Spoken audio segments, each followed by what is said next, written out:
ইসলাম সত্যের দিশা, মানবতার সমাধান, সকল অন্যায়ের প্রতিবাদী ওহীর সংবিধান। ইসলাম শান্তির ধর্ম, মহান কুরআনের বাণী, তার তুল্য নয় সারা বিশ্বে যত গ্রন্থ আছে জানে। ইসলাম আত্মশুদ্ধির চিরশান্তির আকর, যার আগমনে দূর হল জাহেলিয়াত যা ছিল পূর্বাপর। বিশ্বে এক নতুন সভ্যতার জন্ম দেয় মুসলমানেরা। ইসলামের ইতিহাসের দীর্ঘ সময়কাল সৃষ্টিশীলতার দিক থেকে সব যুগে সমান না হলেও সামগ্রিকভাবে জ্ঞান বিজ্ঞানের চর্চা ও বিকাশের ক্ষেত্রে তাদের গুরুত্বপূর্ণ অবদান রয়েছে। বিশেষ করে সপ্তম শতাব্দীর মধ্যবর্তী সময়কাল হতে ত্রয়োদশ শতাব্দী পর্যন্ত জ্ঞান বিজ্ঞানের সৃষ্টি ও বিকাশের জন্য সোনালী অধ্যায় হিসেবে বিবেচিত হয়। অষ্টম শতাব্দীতে নির্মিত ইসলামের ইতিহাসে প্রথম সারা জাগানো ও প্রভাবশালী জ্ঞান চর্চা কেন্দ্র বায়তুল হিকমা, যাকে হাউস অব উইজডম বা জ্ঞানের ভাণ্ডার হিসেবে আখ্যায়িত করা হয়। অনুবাদ কেন্দ্র হিসেবে যাত্রাপথ শুরু হলেও ক্রমেই তা গবেষণা কেন্দ্র, শিক্ষা প্রতিষ্ঠান এবং মান মন্দিরে পরিণত হয়েছিল। এটি প্রতিষ্ঠিত হয়েছিল আব্বাসীয় শাসনামলে। খলিফা হারুনুর রশিদ আব্বাসীয় রাজধানী বাগদাদে এটি প্রতিষ্ঠা করেন এবং তার পুত্র খলিফা আল মামুন 830 খ্রিস্টাব্দে সেটির পূর্ণতা দান করেন। তৎকালীন মুসলিম সভ্যতার রাজধানী বাগদাদ ছিল পৃথিবীর শিক্ষা ও সংস্কৃতির লালন ক্ষেত্র। আব্বাসীয় খলিফা আল মনসুর সে সময় বইয়ের প্রতি বিশেষ আকৃষ্ট ছিলেন এবং বই সংগ্রহ করতেন। এরই ধারাবাহিকতায় বিশ্বের বিভিন্ন প্রান্ত থেকে হারুনুর রশিদ বই সংগ্রহ করে সেটিকে একটি লাইব্রেরি হিসেবে গড়ে তুলেছিলেন। তখন এর নাম ছিল খিজানাতুল হিকমাহ। খলিফা আল মামুন বাগদাদের এই গ্রন্থাগারটিকে বৈশ্বিক জ্ঞান বিজ্ঞান চর্চার কেন্দ্র রূপে গড়ে তুলেছিলেন। তাতে সে যুগেই প্রায় $7 মিলিয়ন ব্যয় হয়েছিল। বায়তুল হিকমাকে ইসলামী স্বর্ণযুগের প্রধান বুদ্ধিবৃত্তিক কেন্দ্র হিসেবে বিবেচনা করা হয়। এখানে প্রায় 6 লাখেরও বেশি পুস্তক সংগ্রহীত হয়। বাগদাদ হে জ্ঞানের শহর, আজও যেন দেখি বায়তুল হিকমাতে তাবৎ পৃথিবীর জ্ঞান ভাণ্ডার। বায়তুল হিকমা যদি জ্ঞানের সূর্য হয়, সে আলো পুরো ভুবনে ছড়ালো।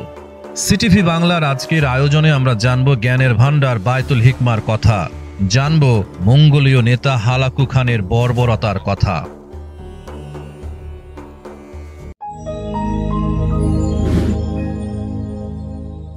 আল্লামা ইবনে আসির রাদিয়াল্লাহু আনহু তাআলা হালাকু খানের হাতে বাগদাদের পতনকে ইসলামী সভ্যতার সূর্যাস্ত হিসেবে আখ্যা দিয়েছেন। ভিডিওটি না টেনে পুরোটা দেখার অনুরোধ রইল।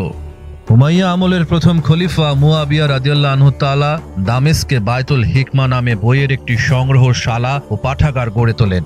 এতে চিকিৎসা, রসায়ন এবং অন্যান্য বিষয়ের বই ছিল। চীনাদের কাছ থেকে কাগজ তৈরির প্রক্রিয়াও রপ্ত হয় উমাইয়াদের আমলে। তারপর সেই কাগজে তিনি দেশ বিদেশের জ্ঞান লিখে রাখতে শুরু করেন।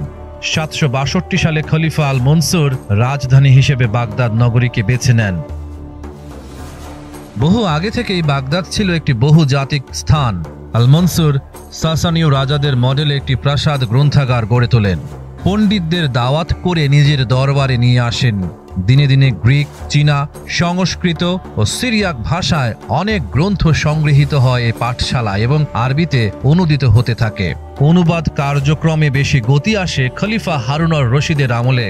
9ম শতকের মধ্যভাগে বায়তুল হিকমা পৃথিবীর সবচেয়ে বড় বইয়ের ভাণ্ডারে পরিণত হয়। আব্বাসীয় শাসনামলে খলিফা হারুনুর রশিদ ও ছেলে খলিফা আল মামুন জ্ঞান চর্চার পৃষ্ঠপোষকতা দিয়েছেন দারুণভাবে। আল মামুন বায়তুল হিকমার অর্থনৈতিক বরাদ্দ বাড়িয়ে দেন। বণিক এবং সামরিক বাহিনীও হিকমাকে পৃষ্ঠপোষকতা দিত। আল মামুন নিজেও হিকমাতে সময় কাটাতে পছন্দ করতেন। তিনি পণ্ডিতদের বিভিন্ন দলে ভাগ করে কোনো দলকে মানচিত্র তৈরি, কোনো দলকে মিশর বিষয়ক গবেষণায় উৎসাহ দিতেন। হিকমার বিশেষজ্ঞ দলের সঙ্গে তিনি মিশরে খনন কার্যে অংশ নিয়েছেন বলেও জানা যায়। আব্বাসীয় খলিফারা যুদ্ধে বিজয়ী হওয়ার পর আগে খোঁজ নিতেন বিজিতদের বইপত্রের ব্যাপারে। তাদের কাছে অন্য ধন সম্পদের চেয়ে বই ছিল বেশি কাঙ্ক্ষিত। এর প্রমাণ পাওয়া যায় বাইজেন্টাইনদের সঙ্গে যুদ্ধের সময়। শান্তি চুক্তির শর্ত হিসেবে ক্লদিয়াস টলেমির লেখা আলমাজেস্ট বইটি দাবি করা হয়। গ্রহ নক্ষত্রের গতিপথ বিষয়ের এই বই লেখা হয়েছিল খ্রিস্টীয় 2য় শতকে।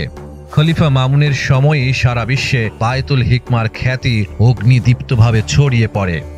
সারা বিশ্বের বিদ্বান ব্যক্তিদের তীর্থক্ষেত্র হিসেবে এটি পরিচিত লাভ করে। নারী পুরুষ নির্বিশেষে বিভিন্ন ধর্মের বিভিন্ন জাতির পণ্ডিতদের সম্মেলন ঘটেছিল এই প্রতিষ্ঠানে।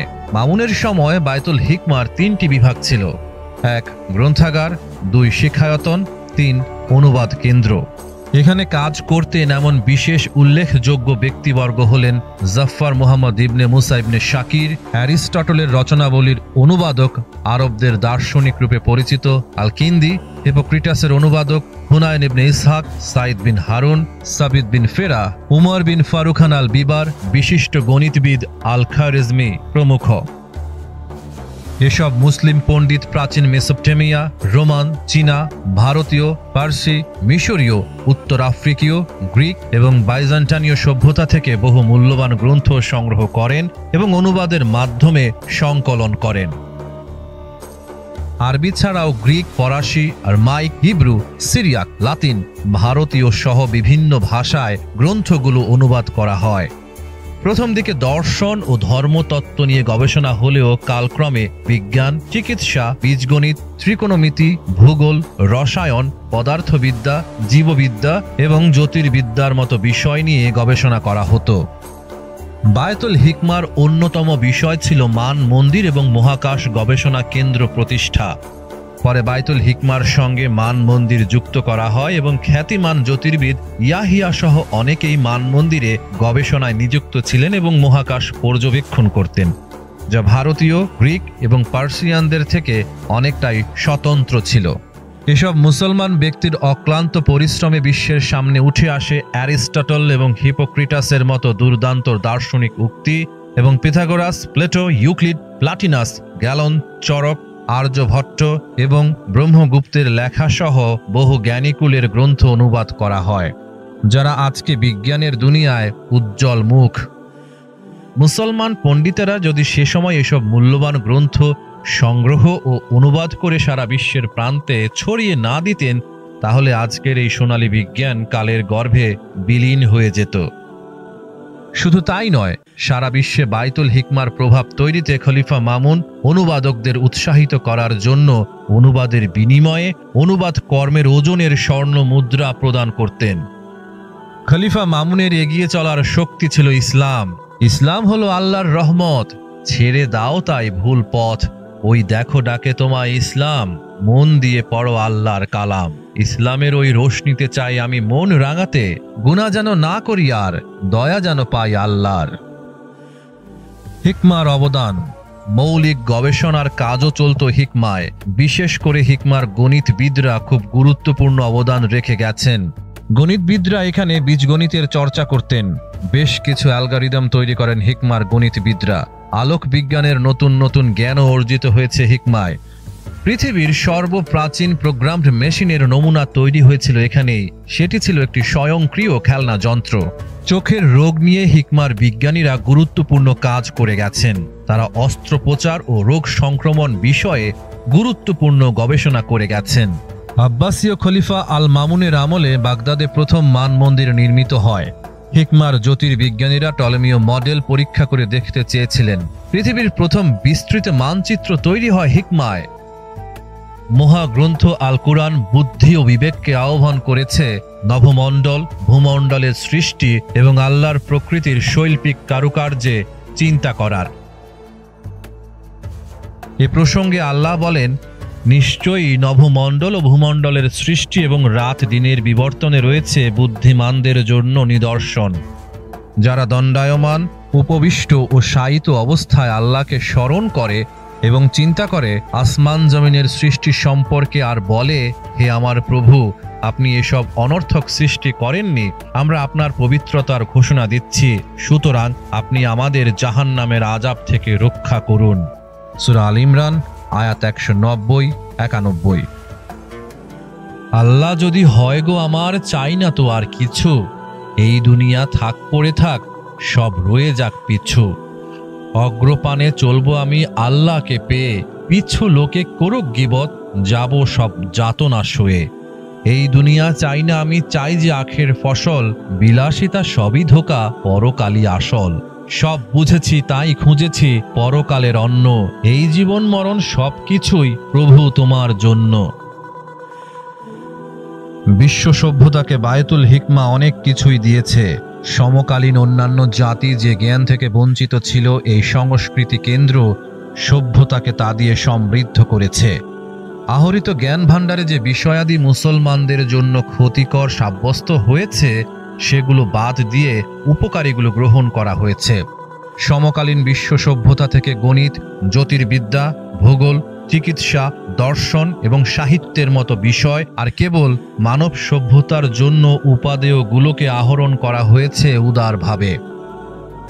আব্বাসীয় খলিফা মামুনুর রশিদের হাতে ব্যাপকভাবে সমৃদ্ধ বায়তুল হিকমার অবস্থান ছিল জ্ঞান বিজ্ঞান চর্চা এবং এর প্রসারে বিশ্ব সভ্যতার জন্য বাতিঘর তুলল। তৎকালে বায়তুল হিকমা মধ্যযুগ এবং আধুনিক বিশ্বের প্রথম উচ্চশিক্ষা প্রতিষ্ঠানের গৌরব অর্জন করেছিল, কারণ এই প্রতিষ্ঠানের মাধ্যমে মুসলমানদের বিজ্ঞান চর্চার ব্যাপকতা লাভ করে। বাগদাদ এ সময়ে ইউরোপ এবং এশিয়ার জ্ঞান পিপাসুদের মিলনস্থলে পরিণত হয়। এর মাধ্যমে বিজ্ঞানে মুসলমানদের মৌলিক গবেষণা ইউরোপীয় বিজ্ঞানীদের আধুনিক বিজ্ঞানে অবদান রাখতে উদ্বুদ্ধ করে। বাগদাদ আক্রমণ। অষ্টম থেকে ত্রয়োদশ শতাব্দী পর্যন্ত বাগদাদের শৌর্য বীর্য এতটাই বেড়ে গিয়েছিল যে সাম্রাজ্যবাদীরা এর উপর হানা দেওয়ার মোক্ষম সুযোগ খুঁজতে থাকে।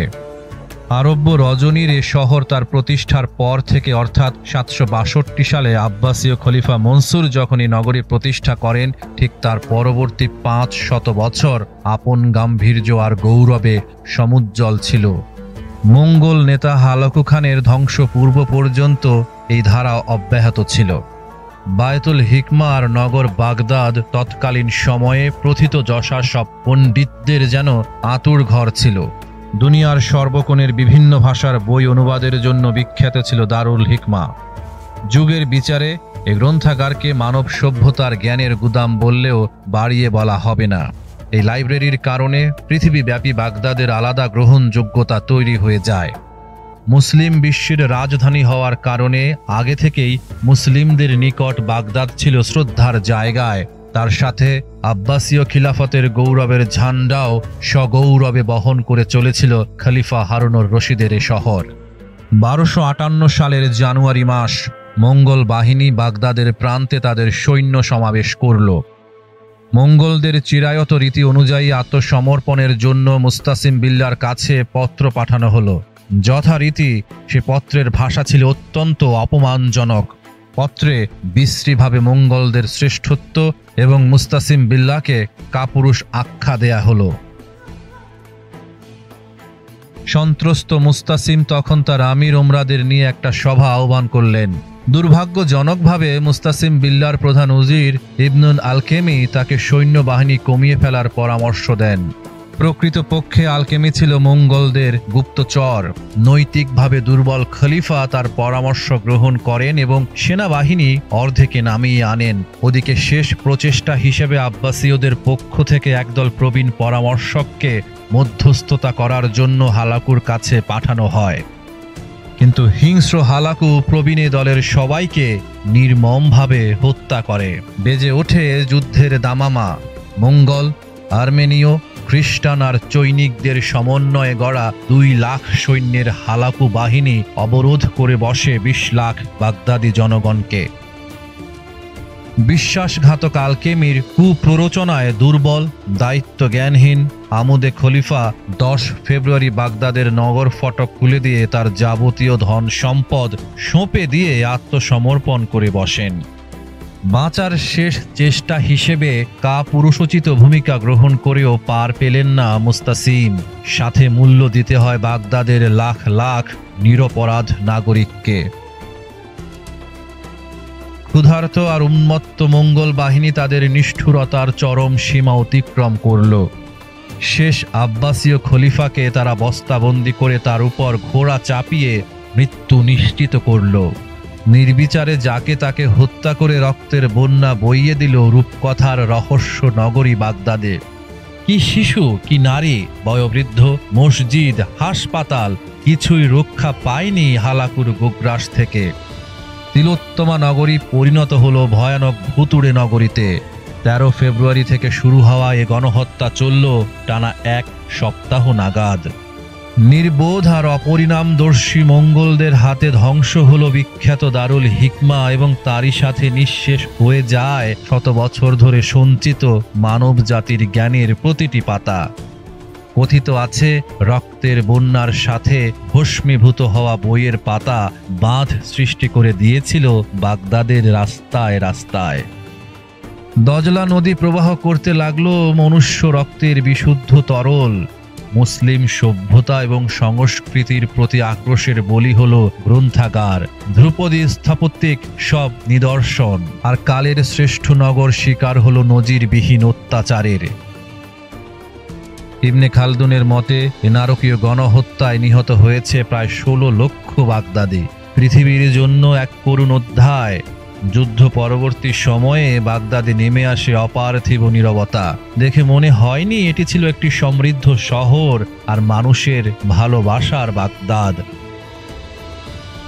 আরব্যোপন্যাসের নগরী বাগদাদ। তবে অবরোধের আগেই পার্সিয়ান মনীষী নাসিরুদ্দিন আল তুসি বায়তুল হিকমার প্রায় 40,000 পাণ্ডুলিপি অন্যত্র সরিয়ে নিতে সক্ষম হয়েছিলেন। হায় বাগদাদ, তোমার রক্তে লাল হলো দজলা ফোরাত। আরব্য রজনীতে নামে দুঃস্বপ্নের রাত। তুমি হলে পরিত্যক্ত মৃত্যু উপত্যকার এক বিরান জনপদ। বার্কি খান, যিনি হালাকু খানের ধ্বংসযাত্রা থামান। শুধু বাগদাদ নয়, মধ্য এশিয়ার মুসলিম শাসিত বিস্তীর্ণ অঞ্চলে ব্যাপক গণহত্যা চালায় হালাকু খান এবং তার বাহিনী। কিন্তু সেই রক্তপিয়াসী মঙ্গল জাতির কোনো কোনো নেতাকে আল্লাহ ইসলামের সেবক হিসাবে আবির্ভূত করেন। তেমনি একজন হলেন বার্কি খান বা বীরখাই খান। বার্কি খান ছিলেন চেঙ্গিস খানের পৌত্র। অন্যান্য মঙ্গল পরিবারের মতো শৈশবেই তিনি সামরিক বাহিনীতে যোগদান করেন এবং অস্ত্র পরিচালনায় দক্ষ হয়ে ওঠেন। যুদ্ধের ময়দানে সাহসিকতা এবং বীরত্বের জন্য জীবনে বহুবার পুরস্কৃত হন। বার্কি খানের ইসলাম গ্রহণ। ধারণা করা হয় বার্কি খান 1252 সালে বোখারায় ইসলাম গ্রহণ করেন। তার ইসলাম গ্রহণ সম্পর্কে বলা হয়, মরুযাত্রীদের একটি দল শহরের পাশ দিয়ে অতিক্রম করার সময় তাদের আটক করে ধর্মবিশ্বাস সম্পর্কে জিজ্ঞাসাবাদ করা হয়। বার্কি খান তখন ইসলামের একত্ববাদ এবং অন্যান্য বিশ্বাসের ধারণা পান এবং মুগ্ধ হন। তিনি ইসলাম গ্রহণ করেন এবং ধার্মিক জীবন যাপন করেন। কিন্তু তাকে নিয়ে আল্লাহর পরিকল্পনা ছিল আরও সুদূর প্রসারী। বার্কি হালাকু যুদ্ধ। 1262 ছিল পশ্চিমাঞ্চলীয় মঙ্গল সাম্রাজ্যের প্রথম গৃহযুদ্ধ।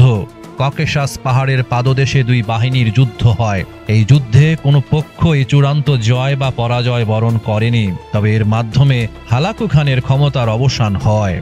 তেরেক নদীর তীরে বার্কি খানের ভ্রাতৃপুত্র নোগাইয়ের সঙ্গে হালাকু খানের শেষ যুদ্ধ হয়। এই যুদ্ধের পর তিনি ফিরে যেতে বাধ্য হন।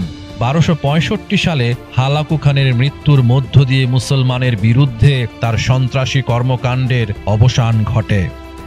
বার্কি খানও এই সংঘাতের অবসান চাচ্ছিলেন। চাচাতো ভাইয়ের বিরুদ্ধে যুদ্ধ করতে তিনিও দ্বিধাগ্রস্ত ছিলেন। তিনি বলেন, আজ মঙ্গলদের তলোয়ারে মঙ্গলরা কাটা পড়ছে। আমরা যদি ঐক্যবদ্ধ হই তাহলে আমরা পৃথিবী শাসন করতে পারব।